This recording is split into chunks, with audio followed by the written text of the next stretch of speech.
Jamaah, oh jamaah. Alhamdulillah. Alhamdulillahirrabbilalamin. Kembali lagi di Islam Itu Indah. Jamaah Islam Itu Indah yang dirahmati Allah yang baru bergabung ya. Kita ingatkan lagi hari ini kita sedang membahas tentang tema jangan takut nikah karena alasan ini. Masya Allah. Nah sekarang kita lanjut lagi nih Ustaz Syam ya. Iya. Ketakutan orang menikah yang selanjutnya ini sudah terjadi nih saat ini ya. Dengan berbagai yang namanya kampanye bebas dari anak atau istilahnya child free. Gimana saya yang punya banyak anak? Nggak laku dong. Itu dia. Makanya kan mau nyari yang istri yang baru agak sedikit khawatir kan. Apa gitu? Karena anaknya banyak. Bisa terima anak saya nggak? Iya. Nah ya takut punya anak. Takut nanti nggak dapat rezekinya nggak bisa nafkahin. Nah ini bagaimana? Orang kalau nggak punya anak. Gimana nanti kalau udah meninggal? Siapa yang doain? Nauzubillah min dzalik. Ustaz Syam, kasih paham. Mohon izin. Tapi guruku Ustaz Maulana, Ustaz Zalulung, Mas Fadli, serta guru-guru kami yang dimuliakan Allah Subhanahu wa taala, serta seluruh jamaah yang insya Allah menantikan Islam Itu Indah membahas tentang tema ini. Insya Allah ketakutan selanjutnya yang kita bahas adalah ketika seseorang takut menikah dan takut punya anak.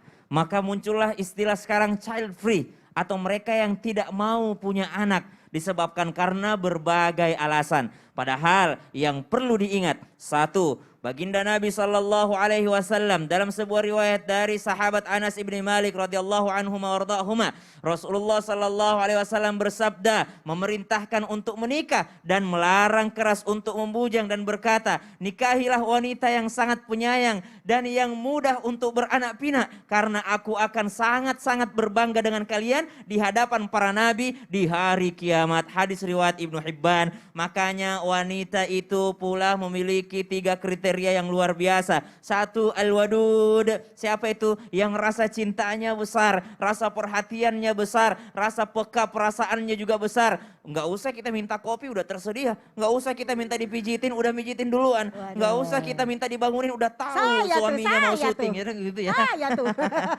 Bangga. Subhanallah. Jadi ada rasa pengertian, ada rasa peka. Dia tahu cara ngobrol. Oh jangan saya ngeluh dulu sama suami saya lagi capek. Gitu ya, dia nggak ngeluh. Dia tahu peka perasaannya. Al-wadud karena rasa sayangnya besar. Begitu pula kasih sayangnya terhadap anak-anaknya. Kesabarannya dalam mendidik anak. Maka dibutuhkan seorang wanita yang al-wadud. Al-wud, rasa cinta yang besar kepada pasangan dan anak-anaknya. Dan kepada Allah Subhanahu wa ta'ala. Yang kedua, mereka wanita yang disebut sebagai ciri wanita surga. Yakni al-walud, ya, al-walud, al-walad, yakni mereka yang punya anak banyak. Artinya mereka yang mudah untuk melahirkan, sedikit-sedikit mau lagi, baru lahir, baru selesai nifas, insya Allah siap lagi. Ya baru selesai menyapi, insya Allah siap lagi. Subhanallah, mereka adalah seorang wanita yang banyak melahirkan, insya Allah. Yang ketiga adalah mereka adalah al-aud. Siapa itu? Mereka yang mudah untuk meminta maaf kepada suaminya dan mudah untuk memaafkannya. Dan selalu nempel kepada pasangannya. Lalu ketika Nabi SAW mengatakan, saya akan berbangga di hadapan para nabi yang lain. Kenapa? Karena saya yang paling banyak umatku. Lihat, ada yang mengatakan, oh kita child free ini karena populasi manusia sudah terlalu banyak. Yang lahir dengan yang meninggal tidak seimbang. Lebih banyak yang lahir dibandingkan yang meninggal. Nanti bumi ini kepenuhan. Bukan kita yang menciptakan bumi ini. Allah yang menciptakan bumi. Biar bagaimana kita berusaha pengen punya anak. Kalau Allah tidak kasih anak, tidak bakal lahir. Tapi biar bagaimana kita menghalanginya. Allah katakan lahir, maka akan lahir. Maka itu bukan urusan kita lagi. Rasulullah menginginkan kita berketurunan yang banyak. Kenapa? Karena Rasulullah akan berbangga. Namun ada pula yang dibatasi. Nah, di sini kami menyampaikan bukan berarti kami menyalahkan program KB misalnya yang digalakkan oleh pemerintah. Tidak. Ada memang kontrasepsi yang memang dibolehkan. Kenapa? Karena mungkin ada kekhawatiran untuk yakni mengatur dulu. Oh diatur biar dia sekolah dulu. Atau diatur mungkin kesehatan ibunya. Ada pertimbangan-pertimbangan yang dalam Islam itu tidak diharamkan. Diperbolehkan. Namun bukan berarti kita semena-mena mengatakan saya nggak mau punya anak. Nanti rusak bumi. Nanti rusak dunia. Jadi bukan itu yang menjadi tujuannya. Rasulullah sangat bangga dengan umatnya yang banyak nanti di hari kiamat. Masya Allah. Tapi benar banget ya. Sebenarnya kalau kita takut masalah dunia ini nanti kepenuhan populasinya. Ini Allah yang ngatur. Allah yang ngatur dari usah dulu sampai khawatir. sekarang. Sampai sekarang buktinya nggak pernah tuh yang namanya kepenuhan juga. Jadi untuk menghilangkan ketakutan karena punya anak, serahkan aja kepada Allah. Serahkan kepada Allah. Nah sekarang kita lanjut lagi. Ini juga ada permasalahan bikin orang takut menikah. ya. Terutama mungkin yang mertua dan iparnya nanti tuh rese. Waduh. Nah, ada nih Ustazah Lulung, banyak orang yang mau menikah. Kenapa mau nikah? Kok nggak jadi gitu? Takut, baru Males kenal aja tuh, itu calon mertua, galak banget. Apalagi ntar udah nikah, terus iparnya juga rese-rese. Waduh. Kayaknya kayak kompor gitu. Tiba-tiba mertuanya Sasam bilang, kamu ada masalah dengan saya. Kamu tidak suka dengan saya. Bukan Ustaznya. Jangan tanya seperti Bukan itu. itu, lagi siapa sih yang bilang itu Bukan mertuanya aku, Ustaz? karena nanya Enggak. Ustazah Lulung. Ustazah Lulung orang lagi nanya juga. Ustazah Lulung. Baper aja ya Pak Tolong dijawab. Ustadz. Ntar Ustaznya bisa lain lagi sama mertuanya, kasihan. Silakan Ustazah Lulung. Ya mohon izin Kak Fadli, Ustadz Syam, Ustadz Maulana. Baik pemirsa, kalau kita ngomongin masalah pernikahan, takut ini, takut itu wajar. Karena kita adalah basyarun, yaitu manusia biasa yang artinya kulit. Apa tuh kulit? Dicubit sakit, benar gak sih? Dikritikin geli, ya ada ketakutan boleh lah, tapi jangan berlebihan.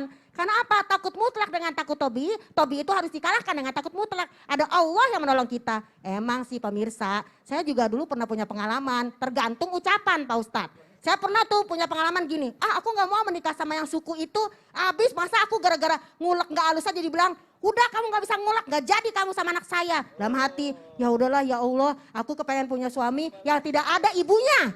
Ternyata kenyataan suami saya tidak punya ibu sejak saya menikah dengan dirinya. Berarti apa yang pertama? Jaga ucapan kita. Kalau kita takut akan diberikan rasa takut itu kepada keluarga kita. Ya kan? Kenapa? Ingat pemirsa, nikah itu bukan berdua.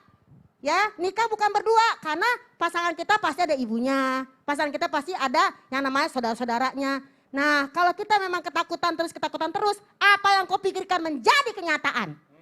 Wa qulu qawlan sadida, berkata dengan perkataan yang baik yang pertama. Lalu surat An-Nisa, tasa'aluna bihi wal arham, menikah itu adalah menjaga tali silaturahim. So, kalau kita pemirsa menikah itu karena niat ibadah karena Allah, pasti Allah mudahkan. Yang penting kita juga jaga diri. Ada mertua, ada ipar. Hati-hati kalau ngomong. Jangan ngomongin satu dengan yang lain. Ngomongin saudara yang ini, ngomongin ini. Ntar pas nyampe jadi berantem. Karena apa? Ini lisan dijaga. Ya kan? Salamatul insan fi hifzil lisan. Keselamatan kita adalah pada kita menjaga lisan kita. Kalau kita mau dibaikin, baik sama mertua, baik sama ipar. Bener gak Kak? Benar gak Pak Ustadz? Bener dong. Yang kedua, bersikap tenang. Jangan dikit-dikit panik. Wah, takut nikah mertua begini nih, ipar begini. Belum tentu. Dan yang ketiga, kalau dia macam-macam, kita bersikap tegas. Santuy gitu loh. Dan pendekatan dong. Masa kita cuma cinta sama anaknya doang. Kan kita harus cinta juga sama keluarganya. Kalaupun ada hal-hal yang buruk, balas dengan perbuatan baik. Karena apa? Kamu baik, aku baik. Kamu jahat, aku baik. Ya kali bidadari jahat, kan begitu. Dan jangan ragu untuk berbagi. Dan ingat kalau terjadi apa-apa, curhat kepada orang yang netral. Contoh yang tadi kita sampaikan, bagaimana Haula binti Sa'labah bercerita kepada Rasulullah untuk sharing, untuk solusi, bukan untuk buka aib. Jadi ipar kita, saudara kita, mertua kita, emak kita, jangan pilih kasih.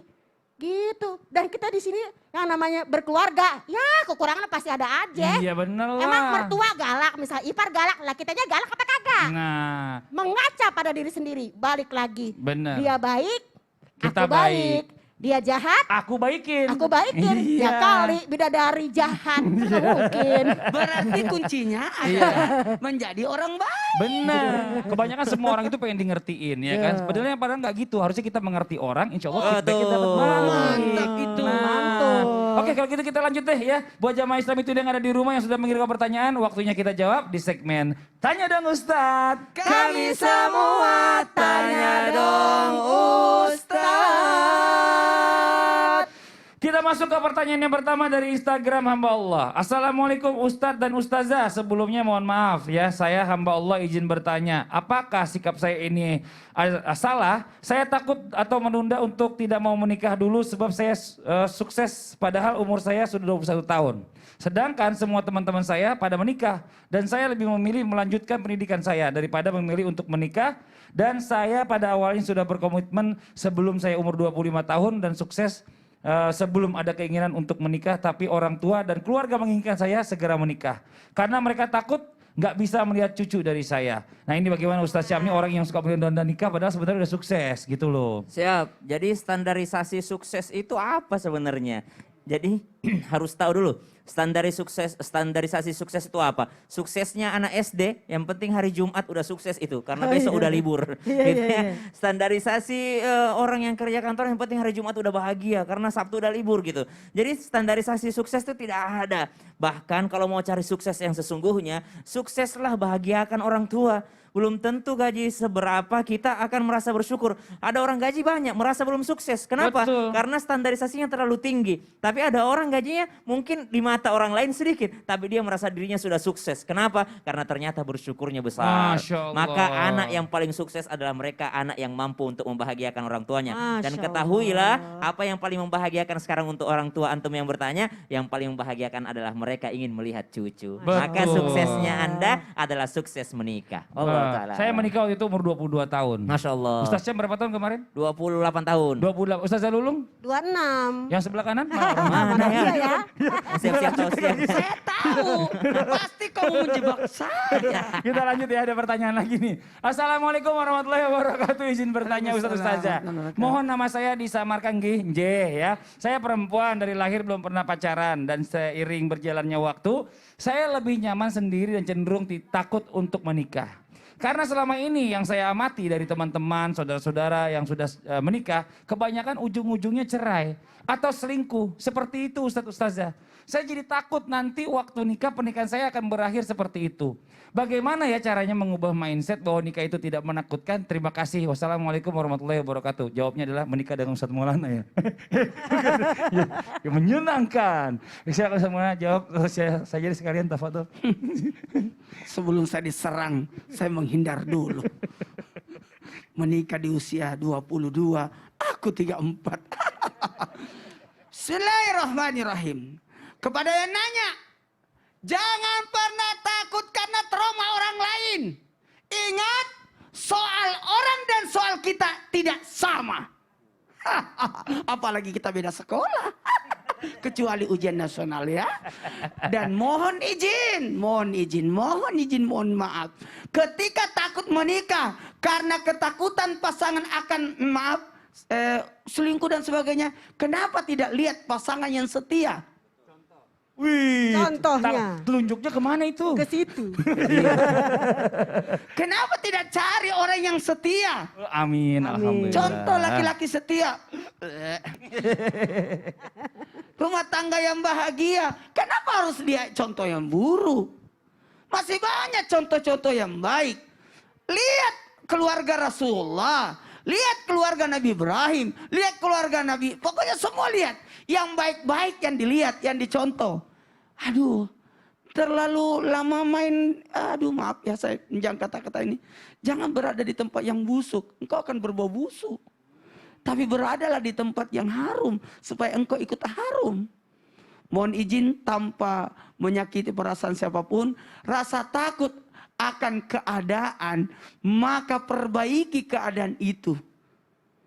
Jangan kita masuk dalam keadaan itu dan buruk. Tapi kita yang memperbaiki keadaan. Dulu tidak ada keturunannya orang tuaku jadi ini. Tapi kaulah yang memulai. Kau yang memulai yang terbaik itu. Mohon maaf. Besi aja bisa terbang. Jadi pesawat. Besi aja bisa melayang. Apalagi Melayang. bukan. Terapung. Itulah kapal laut. Maka jika hubungan hancur karena perselingkuhan. Maka cari keluarga yang baik-baik. Contohi keluarga yang baik-baik. Apa rahasianya? Makanya biasanya itu kalau di daerah Makassar ada namanya Mapaci. Ada nasihat pernikahan Midodoreni. Satu pranikah. Itu datanglah orang-orang yang memberi nasihat satu persatu. Maka jika pasanganmu kau mencari yang terbaik. Oh susah kau dapat. Maka jamaah. Yeah. Itu bukan salahmu. Ada yang ngatur keadaan itu. Insya Allah. Rabbi la tazarni fardan wa anta khairul warisin. Maka mohon maaf tanpa menggurui. Hanya mengingatkan. Ingat. Dunia ini hanya sesaat. Kama tadi ini tudan. Matadin tuh dan. Sebagaimana apa yang kau lakukan itu yang terjadi. Kalau engkau setia, pasti pasanganmu setia. Tapi kalau engkau yang selingkuh, pasti akan selingkuh juga pasanganmu. Jangan berharap bayangan itu akan lurus kalau bendanya itu bengkok. Maka cintailah seseorang, memang sebaiknya secukup-cukupnya saja. Jangan berlebihan. Cinta itu hanya kepada Allah. Ingat, di hati ada Allah, di sini cinta manusia di tangan. Harta di tangan. Jadi kalau lepas, udah. Karena bisa jadi dia akan meninggalkan kita. Atau kita yang meninggalkan mereka. Dalam perpisahan dan namanya kematian. Atau perpisahan hidup dan karena perceraian. Jadi tidak ada yang namanya trauma. Betul. Sakit hati. Karena semua akan berakhir. Tidak ada yang tidak punya masa akhir. Semua ada masa akhirnya. Tinggal bagaimana kita menjaga, mempertahankan dengan kekuatan keimanan. Nah, yang sekarang, jelas niatkan sebagai ibadah. Masya Allah. Saya mau tanya sama Ustadz Maulana. Iya. Ini ya, seandainya nih gimana tanggapan Ustadz kalau seandainya ada anak yang sebelum dia menikah, dia ini kalau bekerja tuh bisa ngasih ke keluarganya, ke orang tuanya, ke adiknya, segala macam. Ya. Nah, pada saat dia nikah, malah dilarang buat ngasih nafkah ke keluarganya sendiri. Nah ini bagaimana Ustadz Maulana nih? Ini yang tidak bagus ini. Terlalu posesif. Apa? Posesif. Yaitu, terlalu posesif. Nah, kenapa begitu? Ketakutan yang berlebihan. Kembali lagi, rezeki sudah ada yang ngatur. Benar. Iya. Tapi dia Ini biasa laki-laki kayak gitu tuh ya. Apaan Udah sih? namanya sebagai tulang punggung, mengambil wanita sebagai tulang rusuk. Malah dilarang-larang. Malah terusnya jadi seperti itu. Gak boleh kayak gitu dong. Sama lagi. Astagfirullah. Saya mau tanya dulu. Saya mau tanya, Li. Ya Yang Allah. melahirkan Fadli siapa? saya. Laki-laki dilahirkan oleh ibunya. Iya. Dibesarkan oleh ibunya. Disekolahkan oleh ibunya. Ketika dia sudah nikah, masa dilarang untuk membiayai ibunya? Astagfirullah. Kurang Ustadz Maulana, Ini Mas soalnya Fadli. ngomongin masalah nafkah. Masa begitu? Ustazah Lulung ya sabar dulu atuh. Tapi itu bener juga sih Ustadz. Kalau Ustadz gak dikasih-kasih ke orang tua gimana? Saya kalau dilarang-larang sama istri saya ya pasti saya marah juga. Nah kan? Nggak Semuanya bisa dimarah-marah juga kalau Udah, kayak gitu kan orang udah marah tua. semua Ustadz. Semuanya juga Buat sama. jamaah. Ya Allah. Ya nanti kita lanjut lagi ya. Setelah marahnya reda, selesai satu ini. Tetap Kok Islam bisa Indah. kayak gitu? Jamaah. Oh jamaah. Alhamdulillah. Mana sih? Emang mau gak dikasih? Mana sih? Nanti- Ya, kadang-kadang